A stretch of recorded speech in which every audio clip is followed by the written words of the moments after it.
মালদায় ভুট্টা জমিতে যুবতীর অর্ধনগ্ন ক্ষতবিক্ষত মৃতদেহ উদ্ধার ঘিরে ব্যাপক চাঞ্চল্য। খুনের কিনারা করতে গিয়ে তদন্তে নামল পুলিশ। এগিয়ে না পিছিয়ে আমরা আছি বর্তমানে আপনার ফোনে, আপনার মনে। আবার এক মহিলা খুনের চাঞ্চল্যকর ঘটনা নিয়ে ফিরে এলাম মালদার খবরে। কয়েকদিন আগে মালদা শহরের ইংরেজবাজার এলাকায় ধর মুন্ড আলাদা করে এক কিশোরীর দেহ উদ্ধারের ঘটনায় কেঁপে উঠেছিল গোটা মালদা। পরদিন উত্তাল হয়ে উঠেছিল মালদা। সেই ঘটনার রেশ কাটতে না কাটতেই মালদা ইংরেজবাজার শহরের পর এবার মালদার মোথাবাড়ি। বৃহস্পতিবার মোথাবাড়ি থানার একটি গ্রামে ভুট্টা ক্ষেত থেকে মিলল এক যুবতীর অর্ধনগ্ন ক্ষত বিক্ষত মৃতদেহ। কুপিয়ে খুন করার আগে যুবতীকে ধর্ষণ করা হয়েছে বলে অনুমান করছেন পরিবারের লোকজন থেকে এলাকাবাসীও। মৃতদেহ পড়ে থাকার খবর পেয়ে ঘটনাস্থলে পৌঁছয় মোথাবাড়ি থানার পুলিশ।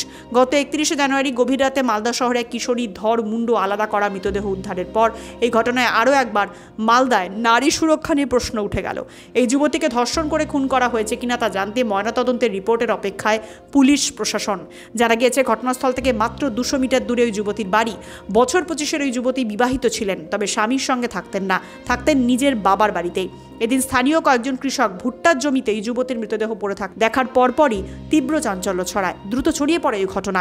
এমন মর্মান্তিক ঘটনায় কান্নায় ভেঙে পড়েছেন মৃত যুবতীর পরিবার। খুন হওয়া যুবতীর বাবা পেশায় কৃষি শ্রমিক। তার মা বলেন, গতকাল গ্রামে ধুমধাম করে সরস্বতী পুজো হয়েছে। বিকেলে পুজো মণ্ডপে সবাই গানের সঙ্গে নাচছিল। আমার মেয়েটাও সেখানে খুব আনন্দ করছিল। সন্ধ্যের সময় আমার এক নাতনিকে বলে বাথরুমে যায়। তারপর থেকেই ওর কোনো খোঁজ পাচ্ছিলাম না। রাতে আমার ছেলে খিচুড়ি রান্নার জন্য দিদির খোঁজ করে, কিন্তু তখনও মেয়ে বাড়ি ফেরেনি। তখন থেকেই আমরা ওকে খুঁজতে শুরু করি। সারা রাত খোঁজাখুঁজি করে ওর হদিশ মেলেনি। আজ সকালেই ওর মৃতদেহ পড়ে থাকার খবর পাই। কে বা কারা কেন ওকে এইভাবে মারলো জানি না। দোষীদের শাস্তি চাই। বেটা বলছে কি তরকারি কুটবো, খিচুড়ি রান্না করবো, তো জল ফোন কই এই ছত মত গোটাই ঢুলাম, ওই মাঠ টাট সব ঢুলাম পেলাম। তো আমরা মনে ভাবছি কি কোন ছড়ার সঙ্গে তো কোনো ভাবনাই তো যাইবে না, কোন ফোন টোন তো আমাদেরকে বলে না, তো কি ভাব জানবো। তো কেটে দিয়েছে মেয়েটাকে।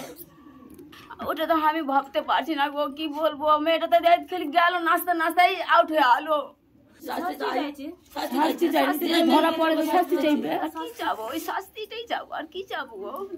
খুন হওয়া যুবতীর ভাই বলেন, সরস্বতী পুজোর রাতে খিচুড়ি আর তরকারি খাওয়ার ইচ্ছে হয়েছিল। সন্ধে বাজার করে এনেছিলাম। দিদির খোঁজ করতেই শুনি ওকে পাওয়া যাচ্ছে না। সঙ্গে সঙ্গে আমরা খোঁজাখুঁজি শুরু করি, কিন্তু রাতে কোনো সন্ধান পাইনি। আজ সকালেও খোঁজ চালাচ্ছিলাম, তখনই জানতে পারি ভুট্টা খেতে দিদির দেহ পড়ে রয়েছে। মৃতদেহ প্রায় বিবস্ত্র ছিল। আমাদের ধারণা ধর্ষণ করে দিদিকে খুন করা হয়েছে। পুলিশ দেহ নিয়ে গিয়েছে। ঘটনায় জড়িত দোষীদের চরম শাস্তি চাই আমরা।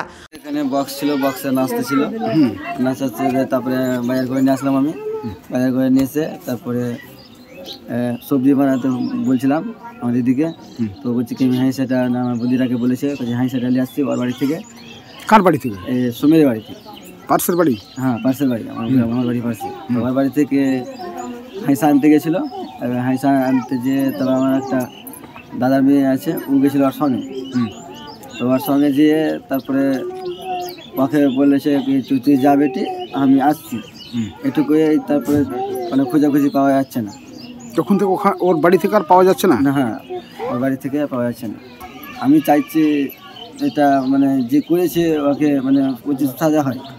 ওদিকে পুলিশ সূত্রে জানা গিয়েছে, খবর পাওয়ার সঙ্গে সঙ্গে ঘটনাস্থলে পৌঁছয় মোথাবাড়ি থানার পুলিশ বাহিনী।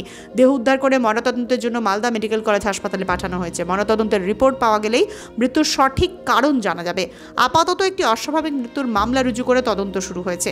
এখন দেখার পুলিশ কত দ্রুত এই ঘটনার কিনারা করতে পারে, কত দিনে তদন্ত শেষ করে গ্রেফতার করতে পারে দোষীদের, সেদিকেই তাকিয়ে সকলে। ওখানে নাচার পরে ও আমার মেয়েটার সঙ্গে ওনাদের বাড়ি এলো। ওনাদের বাড়ি আসার পরেই বলছে যে মুখ হাত ধুচ্ছে, সিয়েটারটা খুলে রেখে ওখানে দিয়ে মুখ হাত ধোয়া পরেই বলছে যে কি বেটি তুই সিয়েটার কেন খুললি? তো বলছে গরম লাগছে। গরম লাগছে দিয়ে এটা কথা বলে ও নিচে নামলো। নিচে নামার পর বলছে যে কি বেটি তুই কোথায় যাবি? তো বলছে যে কি আমি এই পেচ্ছাপ করতে যাব। তো বলছে যে কেন একাই যাবি? তো বলছে হ্যাঁ আমি একাই যাব, তুই চলে যা। দিয়ে ও চলে গেল। যাওয়ার পরে আমরা খোঁজাখুঁজি করছি, দিয়ে সবাই বলছে যে ও তো হাঁসও আনতে গেছিলো সবজি কাটার জন্য। তখন কটা বাজে? তখন মোটামুটি 6টা থেকে 7টা বেজে গেছে, সন্ধ্যা। হ্যাঁ, দিয়ে এই কথা বলার পরেই ওর সবাই আমরা ওর ভাইরা আমরা সবাই খোঁজাখুঁজি করছি। দিয়ে বলছে যে কি না এটা দিয়ে বেটি নামলো, নেমে চলে গেল ওদিকে, আর আমাকে পাঠিয়ে দিয়েছে। এই কথাই মেয়েটা বলেছে। আর তখন থেকে আর মেয়েটাকে আর খুঁজে পাওয়া যাচ্ছে। মালদা থেকে স্বপন কুমার চক্রবর্তীর রিপোর্ট, বর্তমান সময় বাংলা।